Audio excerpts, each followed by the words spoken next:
The Rebel Capitalist Show. We were discussing how they're trying to price people out of the market to buy new cars. But what will they do with used cars? Is it just something where at a certain point, all of the cheaper used cars will be unusable anymore just because of miles, and therefore the only thing left are these hybrid and electric drivetrains? I think that's what they hope, but I'm optimistic about that because I'm being involved in the car business and also in the hot rod community.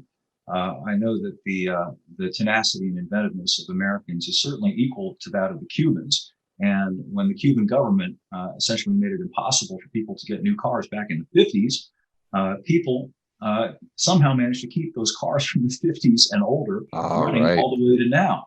Right. And you can do that with these older vehicles that don't have all the computer controls and the electronics. If you can turn a wrench, you can keep it going.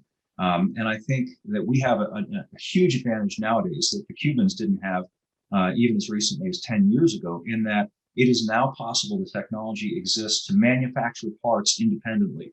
If you've got the equipment to do that, you can do things that it used to be necessary to be a major manufacturer to produce parts. You don't have to have that anymore. It's just like with ARs. You can make these things at home now. Well, that's interesting idea. Yeah, I've never really looked at Cuba as an example of what we could do here with vehicles, but that's a great point. Another just FYI on the used car market is maybe, I think at April or March or so of 2021, I bought a McLaren 570 GT. Oh, all right. I'm official. Yeah. And this was in Miami. And I went to take it into the dealer because I was thinking about selling it and just selling it on consignment. I was going to sell it at Barrett Jackson, but that was kind of a pain in the neck. So I'm like, if I want to sell it, I'll just give it to the local dealership. So I drove it down there, and I said, what would you guys price this for? He says, well, these things are just flying off the shelves. The market for this is absolutely insane. It's like the housing market. And the price they quoted me was $45,000 more than I paid. Yeah. Not the least bit surprised by that. You probably heard people are being solicited. Like let's say you bring your car in, your ordinary car, your nothing special car. You bring your Corolla into the dealer to get some service done, get the tires changed. And they make you an offer on the car. They want to buy your car because they're so desperate to get decent used vehicles so that they have something to sell. Because they have no inventory, right? Yeah, that's part of it. So to help us understand why they don't have any inventory, I'm assuming it has to do with the supply shortages. Yeah, but how is that affecting the car market? Well, it's affecting it hugely. Never before has there been a circumstance where you go to a dealership and there's literally nothing in the showroom anymore. Yeah, on the lot either. And the reason for that is because of this chip, meaning semiconductor chips, shortage in the supply chains. And modern cars are tremendously dependent on these semiconductors to operate their various electronic systems. Cars are enormously complicated pieces of equipment now. And so while they can build the physical structure, they can build the body, they can cast the engine block and the cylinder heads and all of those things, they can't get it to work without the chips. And it's not just the drivetrain. Most people aren't aware that even something as humdrum as the power windows now is computer controlled.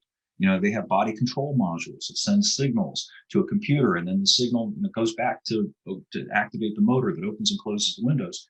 So without all of these components, they can't get everything to work. They're trying to sell cars now with without heated seats, even though it's got the button for the heated seats, but the heater doesn't work because they couldn't get the chip. And it's really aggravating to buyers. And of course, it's ruinous to these dealers because how do they stay in business if they're not selling vehicles and not making money on servicing vehicles? And so that's why they're trying by hook or by crook, any means necessary, to get something on their lots. And used cars, at least used cars are out there and they work. And so they're trying to get them as many as they can. But I think you'd be crazy to give up your car at this point.